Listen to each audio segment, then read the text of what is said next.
주일 예배가 끝나면 모든 성도가 친교 식사를 나눕니다. 주일 친교를 준비해 주시는 가정들, 또 친교를 위해서 부엌에서 매주일 섬겨 주시는 분들, 또 이런저런 모양으로 도와 봉사해 주시는 분들께 참 감사합니다. 모든 교회가 주일에 친교 식사를 나누어야만 하는 것은 아닙니다만, 교회에서 주일에 친교 식사를 실행하는 한 우리는 그 시간을 예배 시간의 연장으로 보아야 할 것입니다. 사실 초대교회의 성찬식은 예배로 모여서 성도들이 함께 식사를 하는 그러한 모습이었습니다. 그것이 점차 예배 의식과 어떤 성례 절차로 진행되고 변화된 것이 오늘날 우리가 예배 가운데 드리는 성찬식입니다. 예수님께서 제자들과 최후의 만찬을 나누시면서 너희가 이것을 행하여 나를 기념하라 명하신 것도 유월절 축제 예식의 식사 자리였습니다. 그러므로 우리는 정기적으로 예배에 정해진 그 시기에 주님의 명령을 따라서 예수님을 기념하며 성찬 예식에 참여해야만 합니다. 또한 그와 더불어서 주님의 제자들이 함께 주님과 식사하셨던 것처럼, 교제했던 것처럼, 그리고 주님은 평소에 죄인들과 세리들과 함께 식탁의 교제를 통해서 하나님 나라의 그 복음과 사랑과 은혜를 나누셨던 것처럼 우리의 주일 친교의 식탁은 그러한 예수님의 은혜를 나누고 사랑과 교제를 나누는 그러한 친교의 예배가 되어야 마땅한 것입니다. 그런 친교 시간이 없다면 모르지만 있다면 우리는 그 시간을 예배의 연장으로 그렇게 우리는 적극적으로 사용하고 참여하고 그 시간에 주님 앞에서 영광을 돌려야 하는 것이죠. 좀 더 실제적인 지침을 드리자면 그 시간에 우리는 서로 하나 되고자 알아가고자 노력하면서 적극적으로 친교를 나누어야 합니다. 그럴 때 친교의 예배가 되는 것입니다. 매번 아는 사람, 친한 사람, 편한 사람하고만 앉아서는 안 됩니다. 물론 불편하긴 하겠죠. 어색하기도 하겠고. 근데 그거는 다른 시간에 여러분 다르게 만나면 모르지만 주일의 친교회는 그러면 안 됩니다. 그 시간도 봉사의 시간이고 예배의 시간이고 섬김의 시간이 되도록 주님 앞에서 우리는 구별해야 된다라는 것이죠.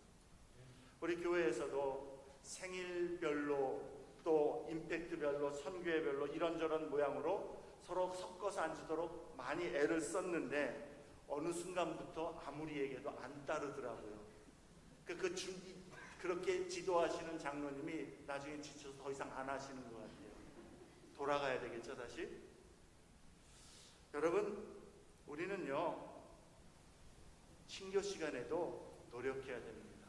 세상에 나가서 빛과 소금 되지 말고, 그거 돼야 되지만, 교회 안에서도 다른 이들에게 빛이 되고, 소금이 되고, 도움이 되고, 협력이 또 위로가 되고, 격려가 되어야 하는 것이죠. 그렇잖아요. 아멘. 그래야 됩니다. 그래서 여러분 어색하죠. 또 할 말도 없고 또 낯을 많이 가리는 사람들 정말 무슨 말을 해야 될지 안녕하세요 잘 지내셨어요 그 다음에 할 말 없죠. 그래도 노력해야 됩니다. 주님을 섬기는 주님의 고난에 동참하는 마음으로 노력해야 됩니다. 이름이라도 물어봐야죠. 죄송하지만요 우리 교회 아직 100명도 안 되는데 누군지 벌써 1년, 2년 지났는데 이름 모르는 거 그거 안 됩니다. 적어도 이름 알아요. 부부가 누군지 얼굴도 매치돼야 되거든요. 그래야죠. 그게 친교죠. 여러분 밥 식사 못해서 우리가 주일날 같이 하는 거 아니잖아요.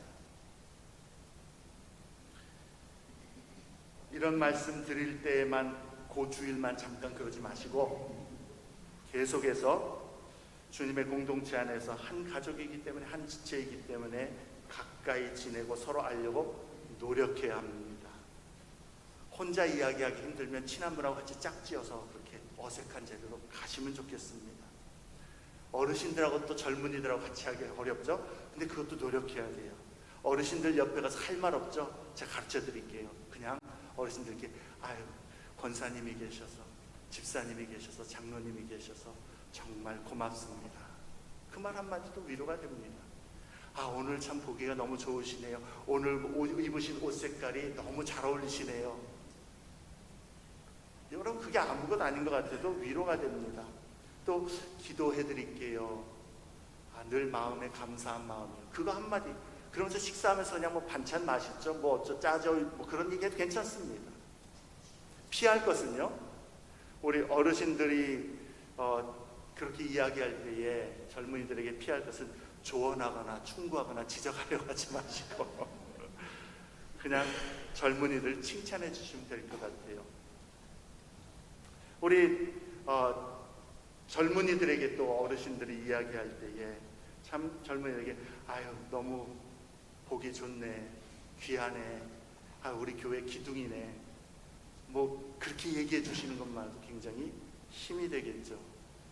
또 우리 젊은이들이 어르신들에게 조심해야 될 거, 하지 말아야 될 거, 요즘엔 그렇게 안 해요.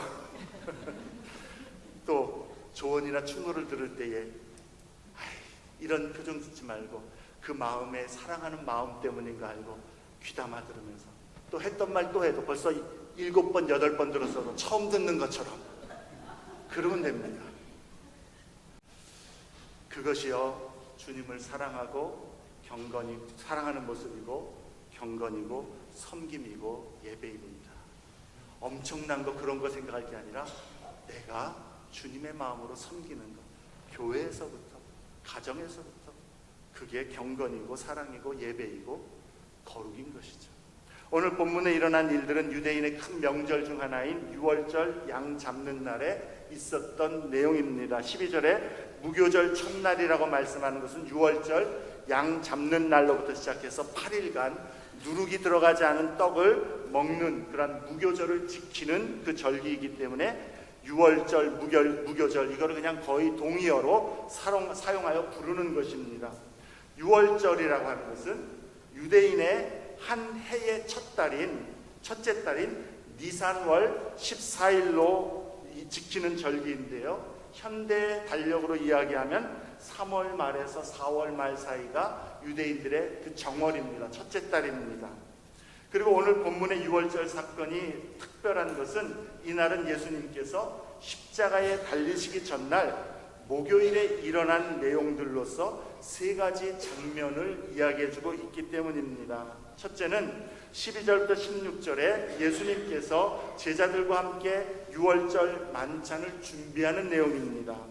두 번째 장면은 17절부터 25절에 예수님이 제자들과 함께 최후의 만찬을 가지시는 그러한 내용입니다. 그리고 마지막으로 26절부터 31절에 제자들이 모두 다 예수님을 버릴 것이라는 예언과 함께 만찬 이후에 밤에 제자들과 함께 감난산으로 떠나는 장면인 것이죠. 그리고 그날 밤에 겟세마네 동산에서 기도하신 후 예수님은 가롯 유다의 배신으로 말미암아 유대 관원들에 의해서 잡혀가게 되고 금요일날 그날에 십자가에 못 박히시는 것이죠. 그러나 여기서 우리가 주의해서 볼 것은 이 모든 장면들을 관통하는 하나의 주제가 있는데 그것은 예수님께서 앞으로 일어날 일들에 대해서 모두 다 미리 아셨다라는 그 사실입니다. 그러니까 예수님은 유다의 배신 때문에 갑자기 예기치 못한 상황 가운데에 잡히신 것이 아니라 그 모든 과정과 일들을 주관하시고 통제하셨다는 것이죠. 예수님은 어떤 상황이나 사람들의 결정이나 행동에 의해서 구석에 몰려서 어쩔 수 없이 십자가를 지신 것이 아니다라는 겁니다. 오히려 예수님은 하나님의 구원 계획과 경륜에 따라서 성경에 예언하시고 약속하신 대로 우리를 구원하시기 위한 방법과 시간과 장소 그리고 상황까지 모두 다 통제하시고 주관하셨고 그대로 이루셨다라는 겁니다. 이 진리 속에 우리가 한 가지 기억하고 고백할 것은 예수님은 여전히 세상과 모든 일들의 주관자이시고 그 십자가에 달리실 때만이 아니라 지금도 모든 일의 주관자이시고 저와 여러분의 삶의 주관자가 되신다는 사실이죠. 예수님은 지금도 하나님 우편에 앉으셔서 모든 만물을 다스리시며 특히 주의 핏값으로 사신 교회와 주의 성도들을 다스리시고 돌보시며 사랑과 선하심으로 인도하고 계십니다. 지난 금요 찬양 예배 때에도 말씀했지만 예수님이 주관자라는 이 사실은 여러분이 그것을 인정하든 인정하지 않든 예수님은 그러하십니다. 여러분의 인정과 상관이 없습니다. 예수님이 그러한 분이시기 때문에 그렇습니다. 내 기분이 비 오는 날처럼 흐리고 안개 낀 날처럼 그렇게 칙칙하든 말든 해는 이 땅을 비추고 있는 것처럼 예수님은 모든 만물의 주관자라는 것은 진리고 팩트라는 사실인 것이죠. 그러므로 지혜 있는 자는 오늘도 그 예수님을 인정하고 의지하면서 우리의 삶의 길을 그 주님의 손에 맡겨 주님을 따르기를 원할 것입니다. 우리가 그러한 믿음의 사람이 되어야 되겠죠. 오늘 본문의 이 세 장면을 통해서 세 가지 요점을 나누고자 합니다. 첫째로 예수님은 유월절 희생된 어린 양이시다라는 것이고요. 예수님이 유월절 어린 양이시다. 둘째, 예수님의 죽음은 대속의 죽음이며 사람들을 죄에서 구원하시는 죽음이다라는 것입니다. 셋째, 제자의 삶의 실패라고 하는 것은 보편적인 경험이다. 일반적인 경험이다. 이 세 가지를 나누고자 합니다. 첫째로 예수님은 유월절 희생된 어린 양이시다. 정확히 말하자면 유월절에 희생된 어린 양은 예수님의 희생을 가리키는 그림자이고 예표라는 겁니다. 12절부터 16절 말씀의 내용을 보면 예수님은 제자들과 마지막 유월절 만찬을 가지실 일에 관하여 미리 누군가와 약속을 하여서 준비해 놓도록 하신 것 같습니다. 오늘 이 유월절에 대해서 잘 아시는 분도 있겠지만 성경의 내용이 익숙하지 않은 분들도 있을 것이기 때문에 유월절에 관하여서 설명을 좀 하는 것이 필요할 것 같습니다. 이스라엘의 역사 속에서 이 유월절이라고 하는 절기 축제의 유래는 예수님이 오시기 전 약 1500년 이전에 이스라엘 민족이 애굽에서 노예 생활을 할 때에 그때에 있었던 사건입니다. 하나님은 이스라엘 민족을 애굽의 노예 생활에서부터 해방하고 자유와 약속의 땅 가나안으로 인도하시기 위해서 모세를 보내셨죠. 그러나 애굽의 바로왕은 이스라엘 민족을 놓아주기를 거절합니다. 하나님은 바로의 완악한 마음을 꺾으시고 또한 하나님의 영광을 드러내시기 위하여 10가지 재앙을 내리시죠. 우리 잘 아는 내용이죠.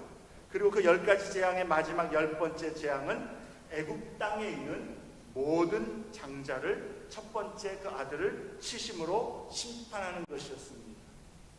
그런데 여기에는 예외가 없습니다. 애굽 땅에 있는 모든 장자들은 다 심판하신다라는 겁니다.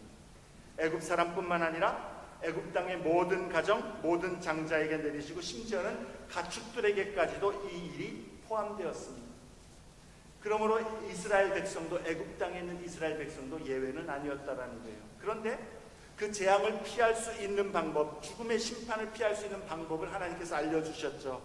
너희 가족별로 대가족이 한 집에 모여서 그날 밤에 그 하나님의 심판이 임할 때에 그 심판을 애굽 땅에 보내시는데 너희들은 이 일이 끝나고 나면 바로 왕은 이제 하나님 앞에 굴복하여서 이스라엘 민족을 다 보낼 테니까 떠날 준비 다 하고 옷 다 입고 외투도 입고 지팡이도 짚고 신도 다 신은 상태에서 어린 양을 잡아서 그 어린 양을 그 밤에 먹으라는 것이 구워서 먹으라는 것이죠.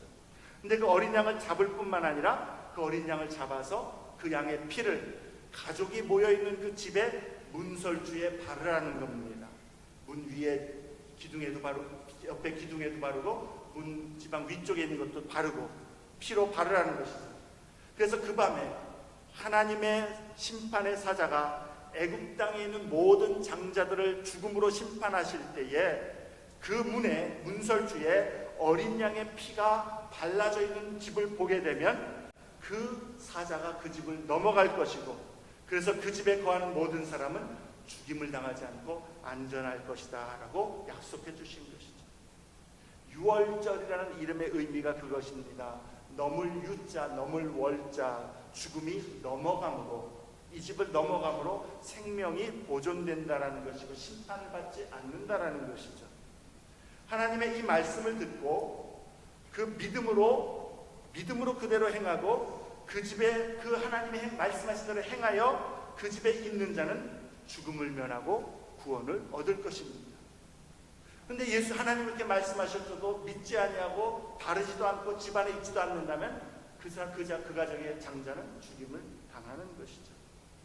그 사람이 어떤 사람이든 착한 사람이든 좀 못된 사람이든 믿음으로 문설주에 그 양의 피를 바르고 그 안에 그 밤에 거하는 자는, 주님의 말씀을 믿는 자는 모두 심판을 면한다라는 것이죠. 그런데 그렇게 죽음이 넘어감으로 생명을 얻을 수 있도록 하기 위해서 어린 양이 대신 죽임을 당해야만 했다라는 것이죠. 그래서 어린 양의 희생은 대속의 희생인 것이고, 대신 죄를 속하는 희생인 것이고, 문설주에 바른 그 피는 대속의 피, 대신 속해주는, 죄를 속해주는 피가 되는 것입니다.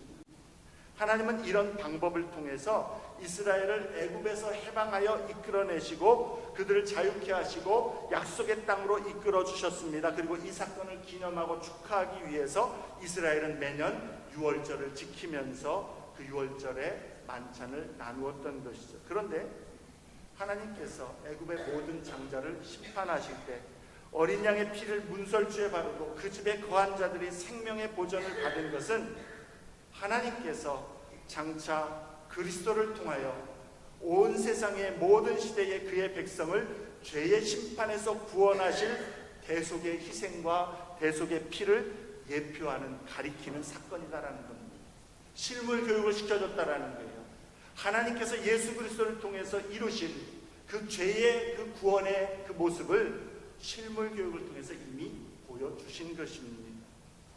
그래서 하나님께서 마지막 심판날에 모든 죄와 죄인들을 심판하시는데, 그때에는 어느 누구도 예외 없이 하나님의 심판대 앞에 서야 되고 죄의 값은 사망입니다. 즉 영원한 지옥 형벌입니다.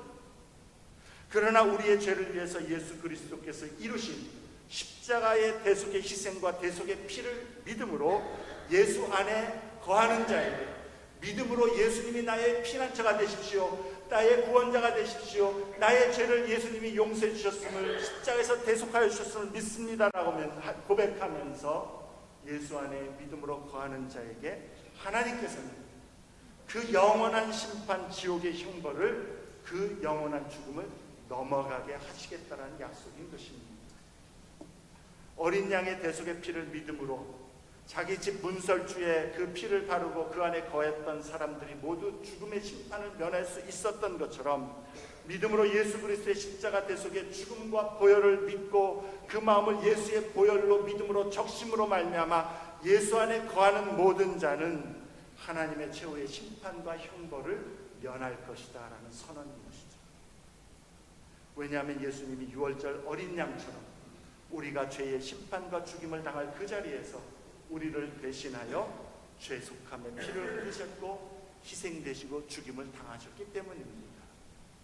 각 집에 바른 어린 양의 피를 보고 심판이 넘어간 것처럼 예수를 믿음으로 예수 안에 거하는 자는 그 하나님 앞에 설 때에 예수의 그 피를 보고 우리에게는 최후의 심판이 넘어갈 것이요,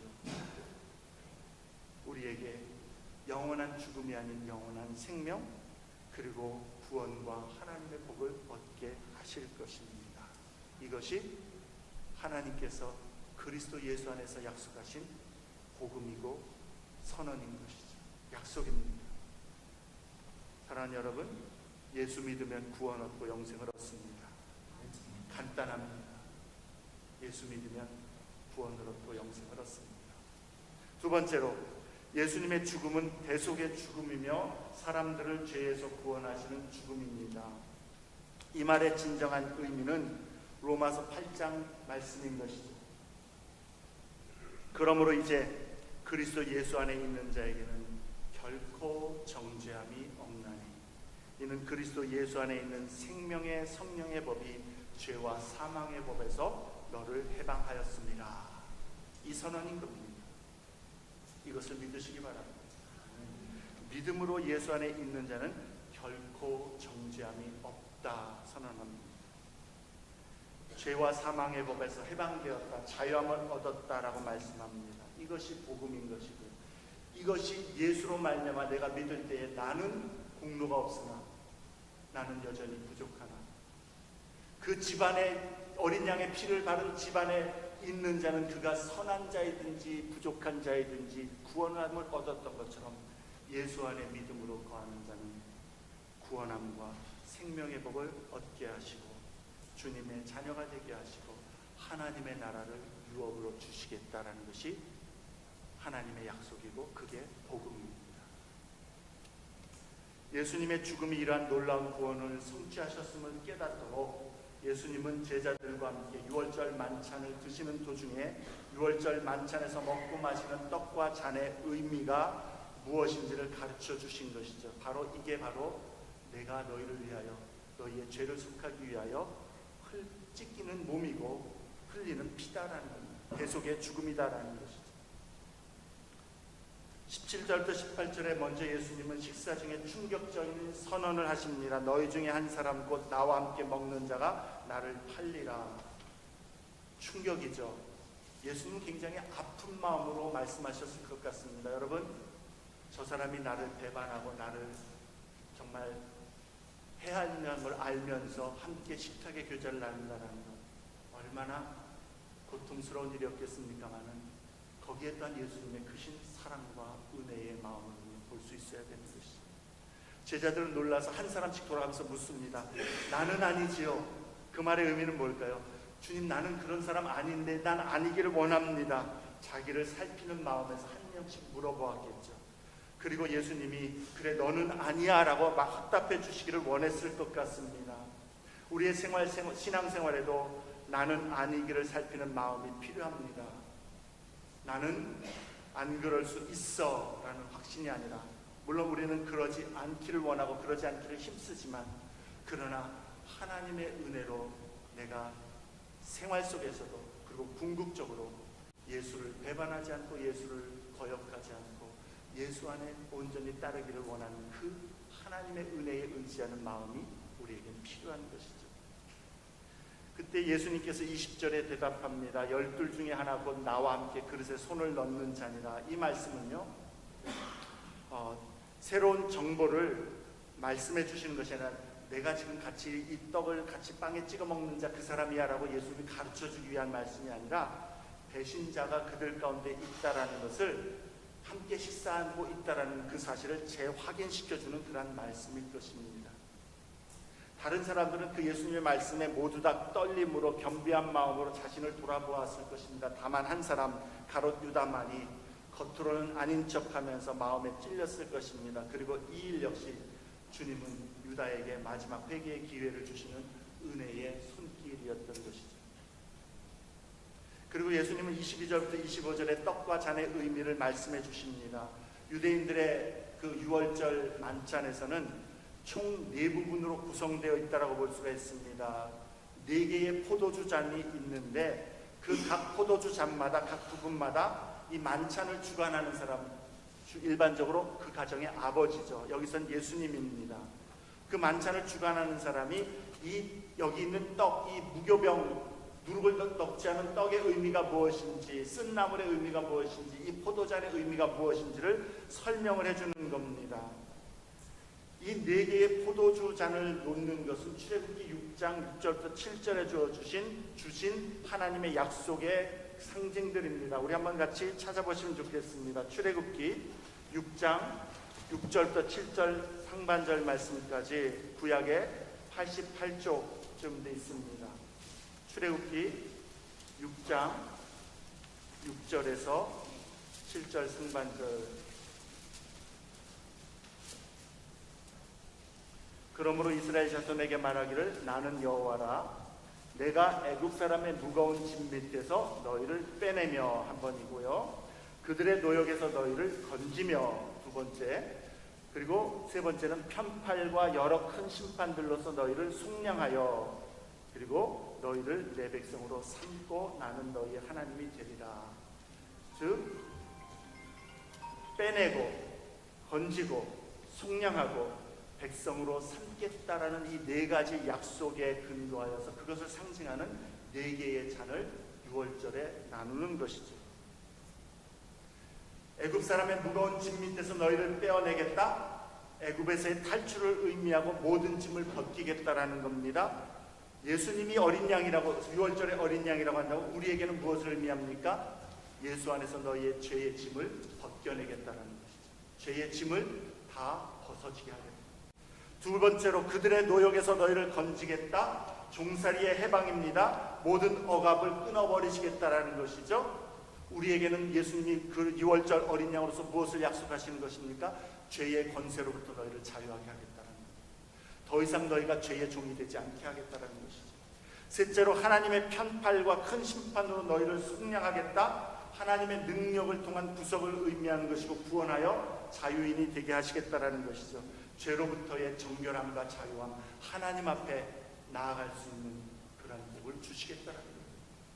마지막으로 너희를 내 백성 삼고 나는 너희의 하나님이 되겠다. 하나님과의 새로운 관계를 맺으시는 것이죠.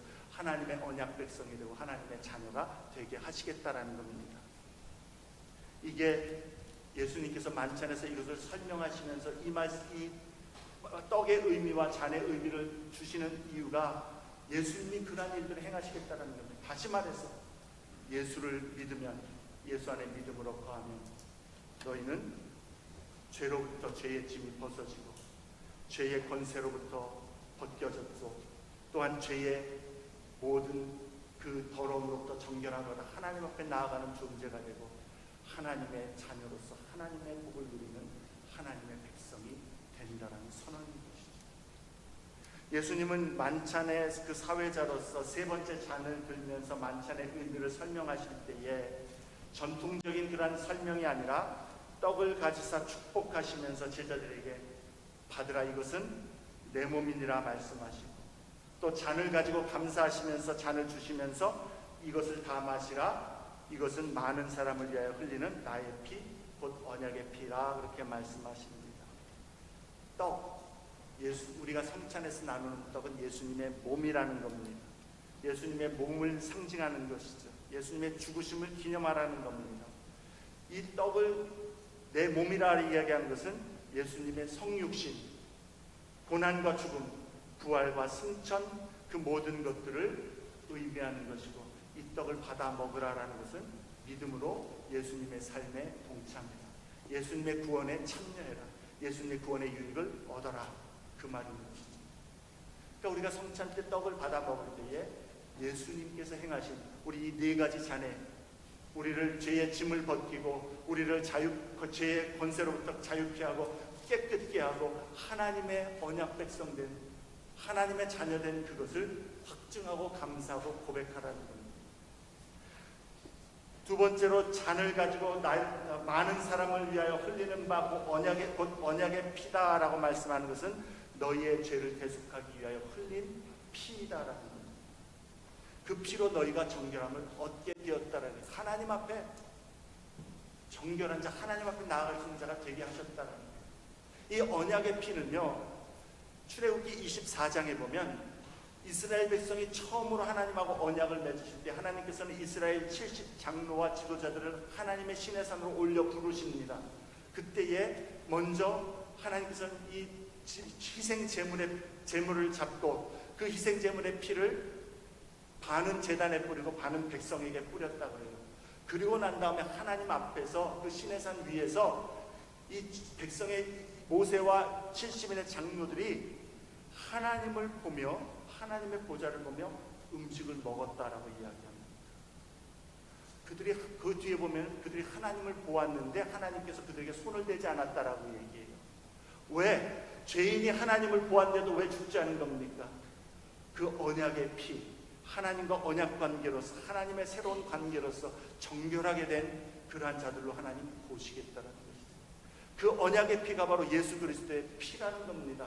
누구든지 예수를 믿고 그 믿음으로 예수의 피로 자기의 마음을 적시는 자는 정결하게 되었다, 하나님 앞에 서는 은혜를 얻게 하셨다라는 거예요. 그러므로 여러분, 우리는 성찬을 받을 때마다 예수 안에서 우리가 어떠한 은혜를 얻었고 약속을 받았으며 누리고 있는지를 기억하고 고백하고 감사하며 거기에 따라서 이제 충성된 믿음의 삶을 결단해야 되는 것입니다. 과거에 예수 그리스도께서 우리를 위하여 십자가에서 죽으심으로 나의 모든 죄와 허물이 예수 안에서 벗겨졌다, 씻김을 받았다, 주님 앞에 서는 하나님의 백성, 언약 백성으로 서는 복을 얻었다라는 것을 선언하고 보증하고 확증하는 것이 성찬인 것이요, 과거의 일일 뿐만 아니라 오늘 지금 나의 삶의 속에서 그 은혜를 지금 누리고 있고, 하나님 앞에서 내가 사는 삶의 모습 속에서 부족함과 연약함과 더러움과 추악함이 우리에게 실패가 있지만, 그럼에도 불구하고 예수로 말미암아 내가 그와 같은 하나님의 구원받은 백성으로 지금 그 모든 죄사함의 은혜를 누리고 있다라는 것을 확증하는 겁니다. 그리고 더 나아가서 예수 그리스도의 그 말씀하신 대로, 25절에 말씀하신 대로 내가 이제 포도나무에서 난 것을 하나님의 나라에서 새 것으로 마실 때까지 다시는 마시지 않겠다라는 말씀. 어쩌면 어떤 신학자들은 네 번째 잔을 그래서 예수님이 안 마셨다라고 이야기하는 사람도 있습니다. 중요한 것은 하나님 나라에서 주께서 구원하신 주의 백성들과 함께 그 구원의 천국 잔치에 함께 참여하여서 함께 만찬을 누리며 기뻐할 그날이 있다라는 겁니다. 우리는 성찬을 받으면서 우리는 장차 그 나라에서 주 예수로 말미암아 하나님의 그 보좌 앞에서 즐거워하며 구원의 은혜를 찬송하며 주님과 함께 이 만찬을 나눌 소망과 확신을 우리는 가져야 되는 것입니다. 그리고 이 모든 것은 나의 어떠함 때문이 아니다라는 거예요. 6월절 그날에 집안에 있던 사람, 믿음으로 집안에 거했던 사람들은 다 구원함을 얻었던 것처럼 믿음으로 예수 안에 거하는 자는 구원함을 얻고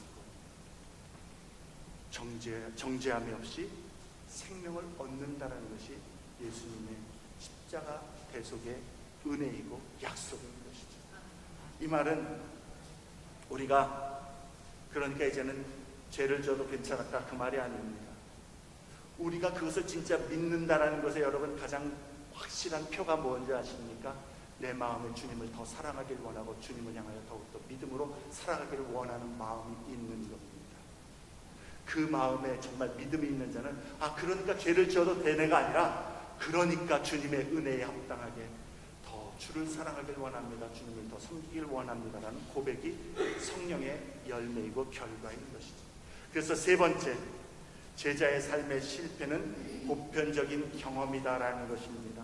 27절부터 31절 말씀에 보면 제자들이 실패하는 모습을 예수님께서 말씀하십니다.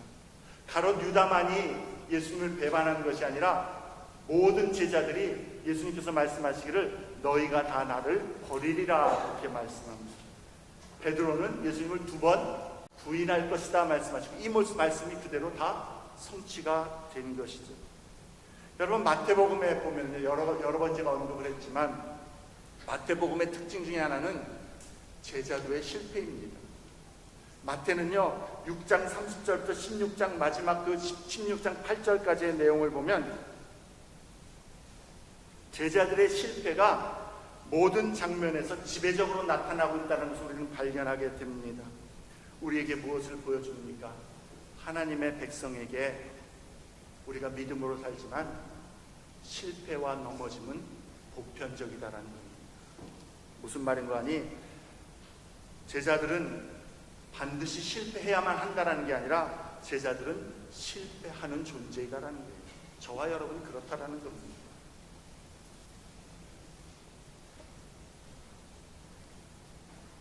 우리가 하나님 앞에서 죄를 짓기를 원치 않고 하나님 말씀대로 살지만 우리는 넘어지고 쓰러지고 유혹을 받을 때도 있고 죄악 가운데에 실패하는 때도 있습니다. 그런데 한 가지 우리에게 중요한 것은 우리 안에 예수 그리스도를 믿는 믿음이 있는 자는 예수의 그 십자가 대속의 은혜를 힘입어서 회개하고 돌이켜 주님을 계속해서 따르기를 원한다는 것이죠. 그래서 더 주님 앞에 또 마음을 다하여 선한 믿음의 싸움을 싸워나가기를 힘쓴다라는 겁니다.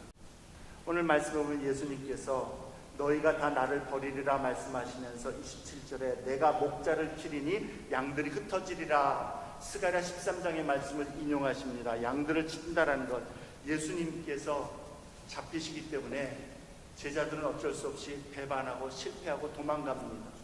베드로도 예수님을 부인합니다. 실망시키는 모습이죠. 그런데 28절에 뭐라고 말씀합니까? 그러나 내가 살아난 후에 너희보다 먼저 갈릴리로 가리라 이렇게 말씀합니다. 여기서 너희보다 먼저 갈릴리로 간다는 것은 너희를 인도하여 가겠다는 그런 의미입니다. 예수님이 내가 먼저 가니까 너네들은 따라와라 이게 아니라 내가 너희를 갈릴리로 인도하겠다는 그런 의미입니다. 다시 말해서 제자들은 실패하고 양떼처럼 흩어질 것이지만 그러나 예수님은 그 믿는 자들을 버리시지 않겠다라는 겁니다. 부활하신 예수님께서는 양들을 돌보시겠다라는 겁니다. 갈릴리로 인도하겠다. 주님이 원하시는 그 자리로 예수님이 은혜로 능력으로 인도해 주시겠다라는 약속입니다. 제자들은 실패할 것이지만 우리는 실패할 수밖에 없는 존재이지만 예수님은 목자처럼 제자들을 갈릴리로 인도해 내실 것이라는 예언인 것이고 그 말씀은 그대로 성취가 되었죠.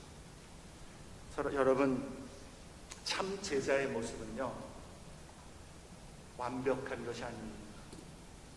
아무런 실수나 연약함이나 부족함이 없는 누구 평균보다 더 나으면 제자이고 평균보다 좀 떨어 내가 봤을 때 나 자신이 내가 어떻게 이런 잘못을 주님을 믿는데 어떻게 내가 이런 부족한 모습이 있는가? 그래서 나를 정죄하고 나를 정말 하나님 앞에서 나는 예수를 제대로 안 믿나 봐. 난 구원을 못 받았나 봐. 그렇게 생각하지 말라는 참 제자의 모습은 완벽한 것이 아니라 우리의 부족함과 연약함을 날마다 봄에도 불구하고 여전히 예수님을 끝까지 사랑하고 따라가는 자가 참 제자입니다.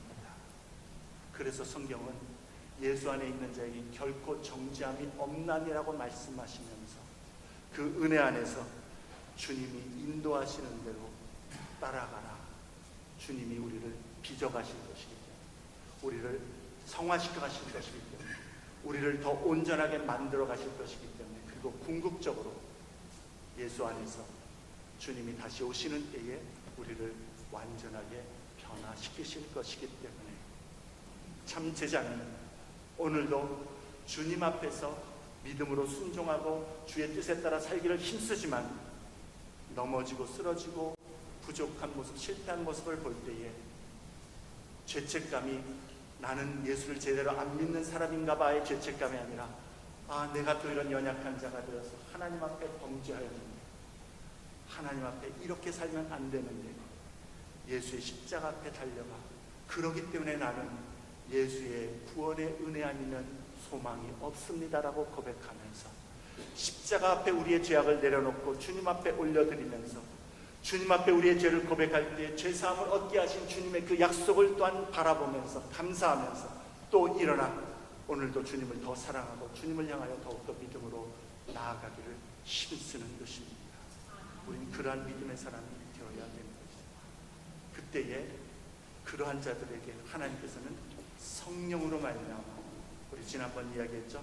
영광에서 영광으로 이르게 하시고 성화시켜 가시고 하나님의 놀라운 역사를 하나님의 백성 가운데에 이루시는 것입니다. 예수의 대속의 은혜, 우리에게 베푸신 그 사랑 은혜, 이미 믿는 자에게 그 대속의 은혜와 죄사함과 죄로부터의 자유함과 하나님 앞에 서는 그러한 자녀된 복과 은혜와 능력을 주셨음을 감사하면서 오늘도 그 은혜 붙들고 주님을 향하여 끝까지 주님 앞에 믿음으로 선한 싸움에 달려가는 저와 여러분 되시기를 주의 이름으로 축원드립니다.